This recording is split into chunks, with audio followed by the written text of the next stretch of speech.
Hi everybody, come on in. Gee, it's been so cold I feel like I should light the fireplace or something.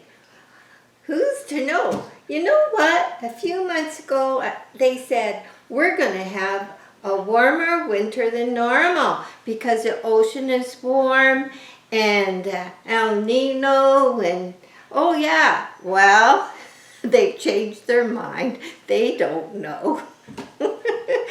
And it's been cold.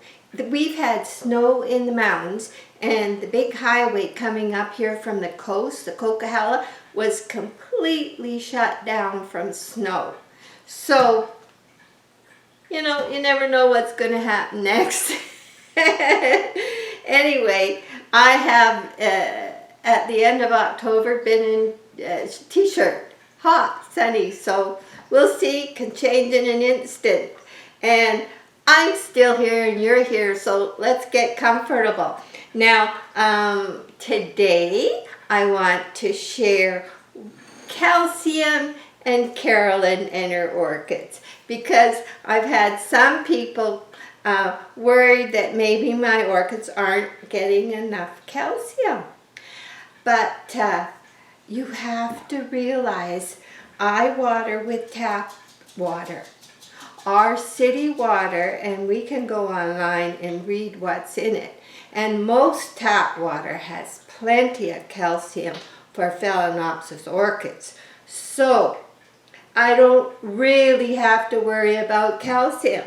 Now, if I saw any signs of a calcium deficiency, they would most likely show up in the warmer, faster growing period, which we just ended. So if you're going into your growing period and it's turning hot for you, maybe Australia, and you see on your orchid leaves, you might see yellowing, you might see black tips on the new leaves. Only on the new leaves. This does not count for the old leaves, because calcium will only go into those new ones and show their deficiency. Not older leaves, when they're turning yellow and dry off. It could be nitrogen, not enough nitrogen in the growing season, so they had to make another new leaf. They had to take away from a bottom one. And so I've been really working at, and as you know, in our water schedule, a higher nitrogen all the growing season so that we don't lose too many leaves on our orchids. So it's been working. I think I lost a couple, but it was really hot and I brought them back in, but it definitely helps to do that. So if you're going into your growing period and you see the new leaves are suffering, looking pale, maybe have black on them, on the tips, then I would consider maybe adding extra calcium. Now, our water has plenty of calcium, but I do add extra calcium, and I'll show you what I do. Maybe I'll just move that over here for a minute. Do you remember I picked this before I bought this orchid? Before this was repotted, I had picked this off another orchid that I put in the traffic cone, where the one had fell and broke its leaf, and I've trimmed a couple flowers off it. But it's been like this in this vase. Now, if you add citric acid, like, let me see, like a lemon lime soda or 7-Up to a little bit in your water, they will last longer. But I didn't, because I didn't have any. We don't drink much soda water. So this was just water. And don't put them in too warm a place, and they've lasted so well. Anyway, I was going to show you, and I have before, how I add a little extra calcium to my orchids. Now, this is kind of a natural way of doing it. Now, these, quite a few years ago, my daughter was living in a place and they had a bunch of old bricks, and she said, "Do you want some old bricks?" Well, we always want anything someone's going to throw away because we can make use of it. So Jack made a little brick wall in the front of the house, and he made that brick stand that has a light above it in the front yard. We'll look at that later. And there was still some left. So, and I have read in an orchid book before where you can see these chunks of mortar were between the old bricks. So, and you know the little holes in the bricks? Well, these were in the little holes. And it's best with the old mortar because they used limestone in it, and limestone is great for calcium. And so what I do is I take a hammer and I put my safety glasses on and I break all these up, and then they turn into this powder. And I have a spoon in here and I put a little shake on the top of each orchid. And why I like this is because it's not so fluffy and fly away, as it will build up and compact the bark and maybe stop water from and air from doing their job in there. So it's a little more not so fine. So if you can't find that, the closest thing to this is dolomite lime. Of course, the dolomite would be the real rock, and you can buy that. And other things that are really good, if you live near a beach and you can pick up a few oyster shells and crunch them up, they are excellent. And also, if you have them in bigger pieces, they will leach.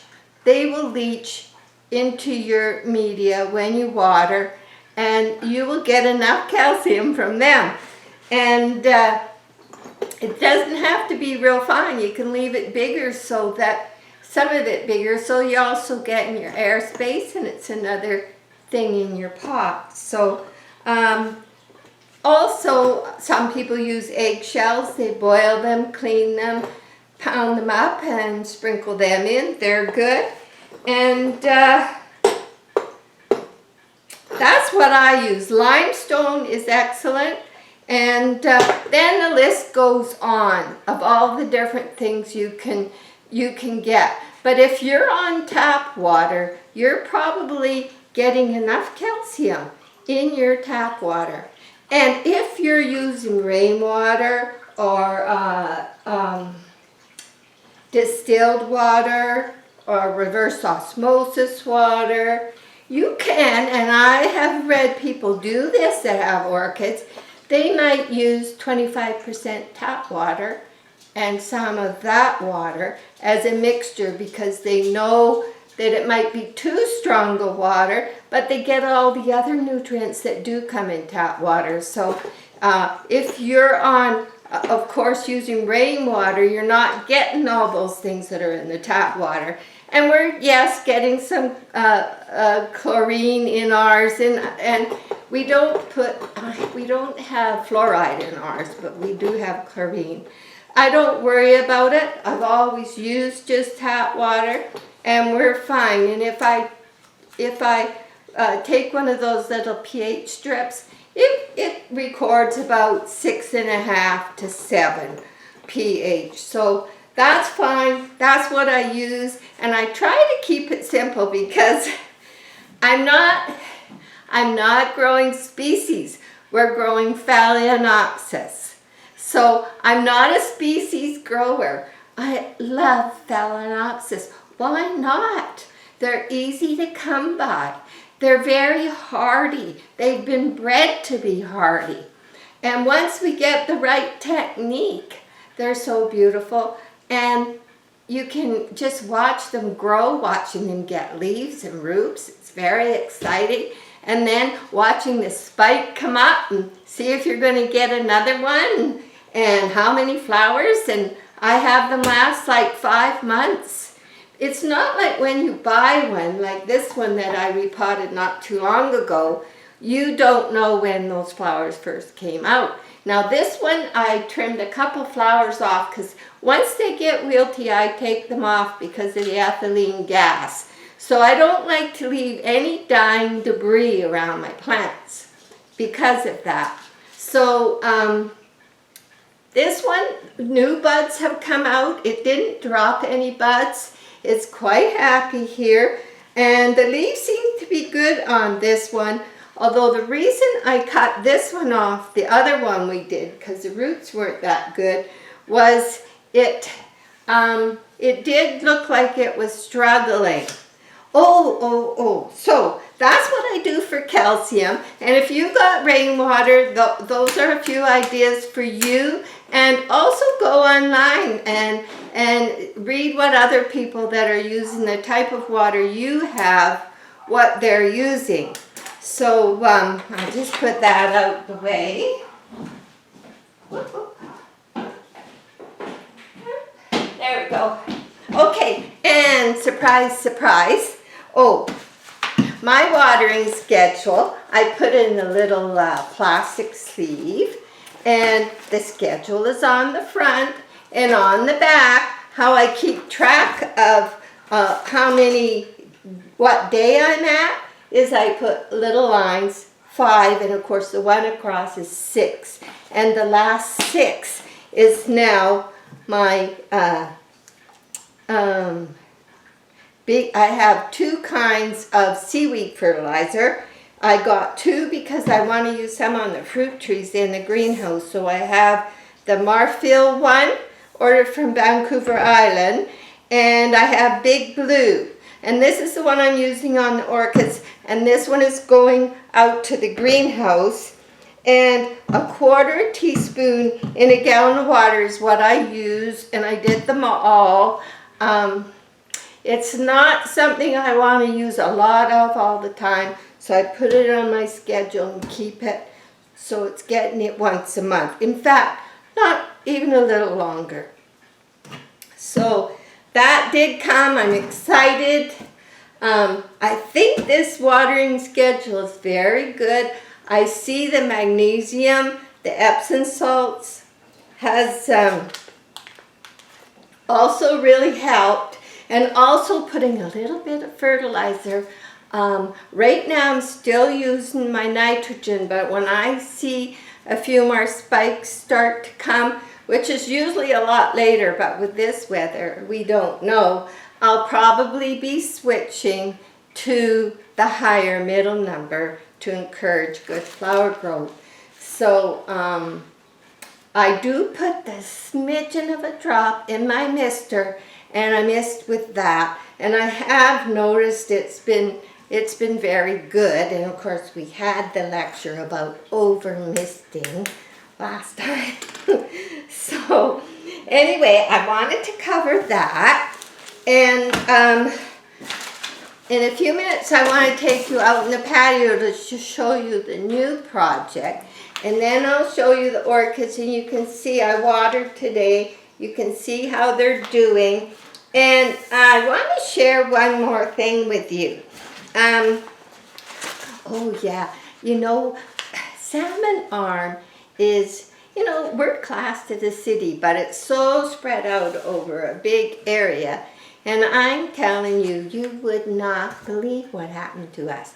So I was baking, and I'd made an apple crisp in the morning, and everything was fine. It was delicious. It turned out good. I took it out the oven, and then I make gluten-free bread, have for years, with whole grain, real natural flours, no starch, good bread. And I made it for years. And one thing about baking gluten-free bread is you have to be careful with the rising. Well, I felt a little bit like Lucy Ball, if you remember Lucy Ball. Well, that was me, because what happened was I always preheat the oven, the gas stove. I preheat it for 375. I did that. I got my bread and I put it in my little toaster oven, and I rise it in there so that it's cozy and warm but not hot. And when it's about 1/4 of an inch from the top, I put it in the oven. So I was getting ready to put it in the oven, and the thing with gluten-free, it just doesn't keep rising like normal bread that I used to bake years ago. If it over rises, it goes over the sides, and then it makes a big hollow in the middle. So here I am, and I go put it in the oven, and the oven wasn't preheated. And I thought, am I getting old? Did I forget? What happened? So I quickly put it at 375 again, and it's one of those little computer things. And I thought, oh no, because the bread's going to over-rise before the oven heats, but I had no choice. But then I noticed it wasn't heating. 3 years old, our gas stove, and it wasn't heating. So I have a little stove where I do all my canning, $100 stove for cabins and stuff, but it's gas, and it's had oven trouble before, and Jack put a new part in, and it went fine. But anyway, so I had to preheat that one. Meanwhile, the bread is dripping all over the sides. Inside the toaster oven, there's dough all over it. Oh, it's no good. Like, what do I do? So I just went ahead. I thought, okay, when that oven's ready, I'll put it in. And I did. And we ended up with bread that was a lake in the middle. And oh, what a mess.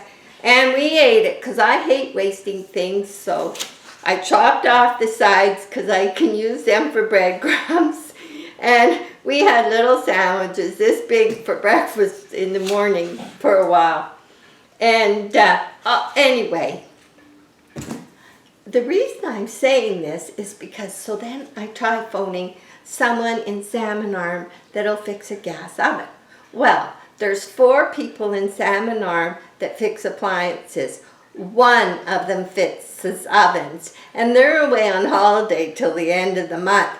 One other one does not do Samsung. So this is the advantage of living in a small community that calls itself a city. So anyway, Jack went online. He's ordered a part hoping it'll fix. And he says he will, and he's pretty good. He can fix almost anything. So anyway, you know, here you can go in almost any store and buy a gas oven, but try and get someone to fix it. So anyway, I'm going to take you out to show you the new project we were starting. I'm going to show you a close-up of some of the orchids and how they're doing, and a peek out the window of where the new project is going to go. So, okay, and thanks for joining me and sending me comments, because it's kind of a fun time for me, and I can type so fast, I could probably get a job. Anyway, I don't want a job, I just want to talk to you. So hold on, and we're going to go.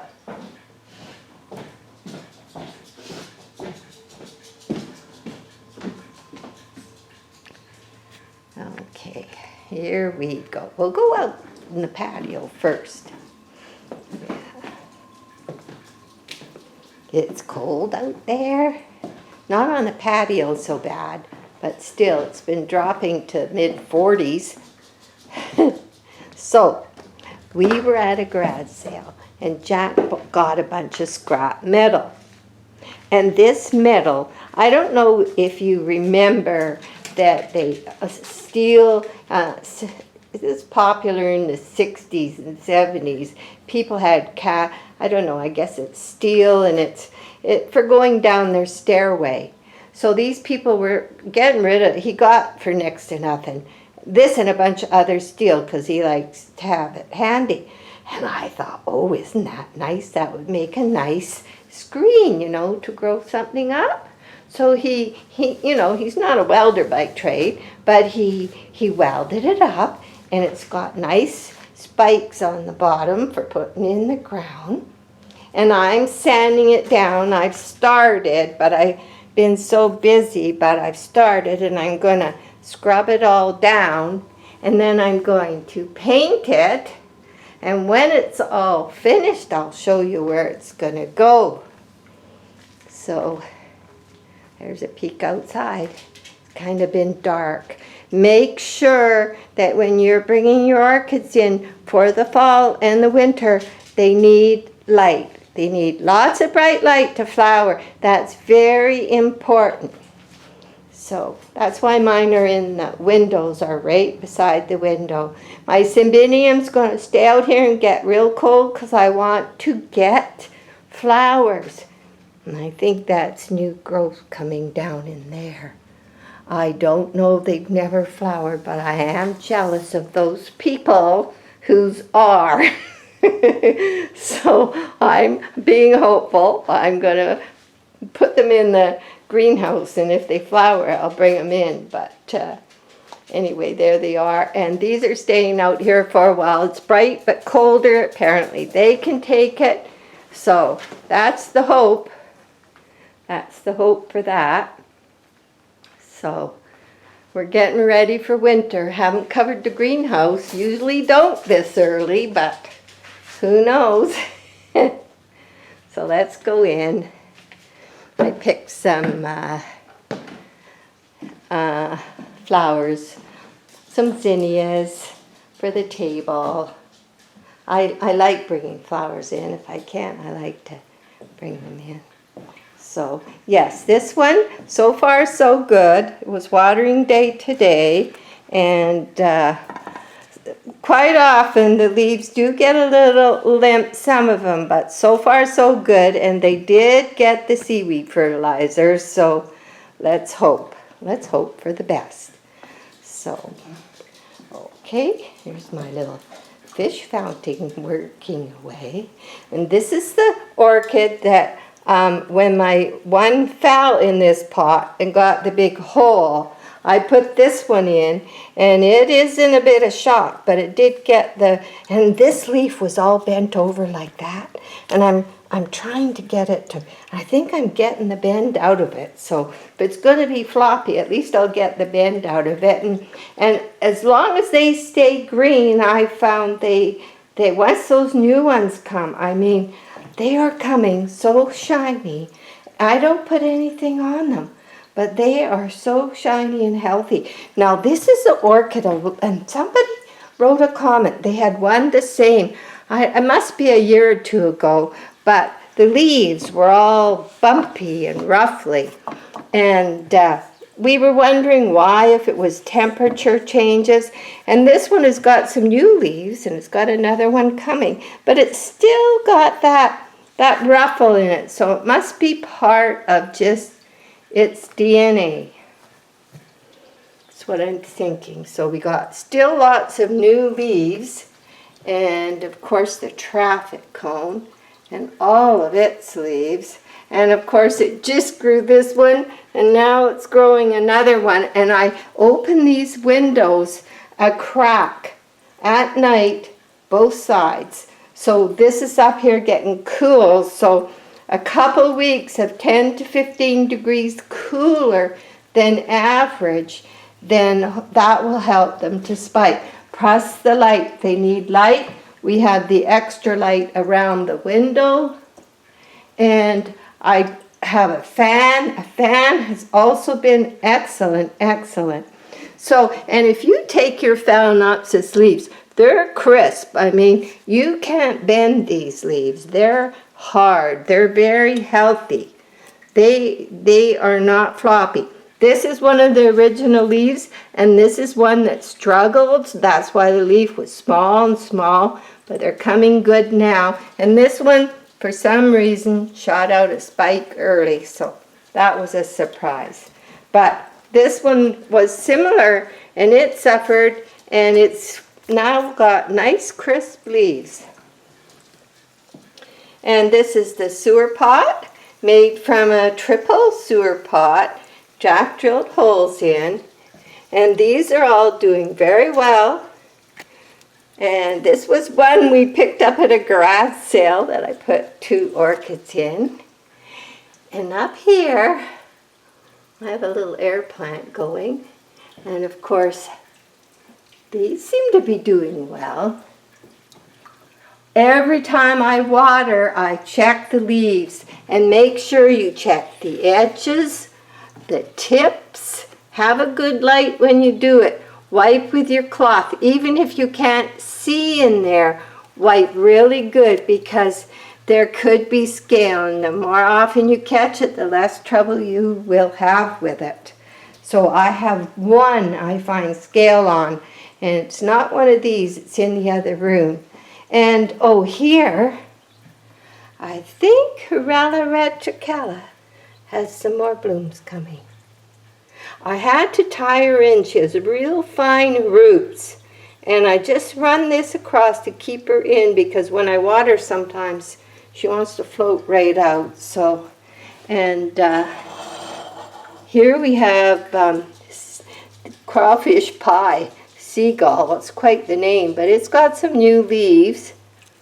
So I'm hoping a flower will come here too. So, of course, there's where I put my orchid stand, my mister stand that I made by gluing together the two dishes. And it does leave more room down here for smaller pots when I move them further out into the window. So let's go check the other window.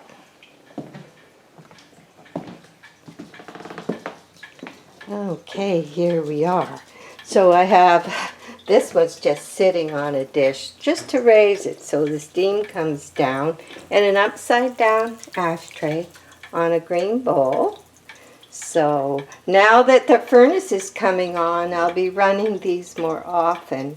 So this is one that was suffering, but I see lots of new roots and a good leaf come. So this is good. Okay, nice healthy leaves. And here you can see, Maggie, hey, Maggie, no. You can see calcium. Oh, no, no, come here, come here, come here. That'll stop her. Sorry, everybody. She is a little doggy. No barking. Okay. So yes, this is where I sprinkled some, and as it gets watered, it will go in. And do I really need it? No, I'm not showing any signs, but it doesn't hurt, and I do not use a lot. I know all the stories about calcium out there, but like I say, some people have so much calcium in their tap water that leaves white crust on pots and even on the top of their bark. Well, we don't have that much, but the harder your water is, you will have more. So then maybe you could mix some of that with your rainwater and you still get the extra calcium. So this is Moon Glow, and I don't know what's happening way down in there. And it is early, very early, but there could be something coming there. So yes, the leaves are all looking really good. And this is the one that fell. You see, the leaf is fine. I've left it, even though it has a hole. It's so hard, and I would love to see another leaf come on this one. So nice shiny leaves. There's another one with a ripple, but healthy. Lots of leaves. I haven't lost too many leaves, but this is the one here, back here, that I have found scale on, and I watch very carefully. I do spend time while some are soaking and I bring some out, is looking special to see if there's any scale. So of course, here's the other traffic cone I did the road. This one has lots of roots, lots of new leaves, still some coming. The longer they keep getting leaves and roots, I am happy. So let's look out the window and I'll show you where the screen is going to go when I get it painted. So we've had a lot of yard cleanup done, and you can see by the lady down there, there's quite a gap between the tree and the hedge next door. See if I can get down there. So this gap behind that Jack made, there's the brick he used to make that light. But behind that, where there was a kind of path to the road. That's where the screen is going to go. There's my lady. My brother said she's kind of masculine looking. Well, she's like a mud wrestler or something. I don't know. So anyway, the neighbors were so nice. They trimmed their hedge, and no one had done it for years. But as you can see now, we actually have a view of the lake. We can see the lake in the distance, and there's our mountains, and it's quite rainy up there today, and it's going to be snow soon. So there's a bit of a breeze. So that's what's happening in our neighborhood, and stay warm if you're in a cold area. I know there's other people getting this, so stay warm and stay comfortable, and see you next time. Bye now.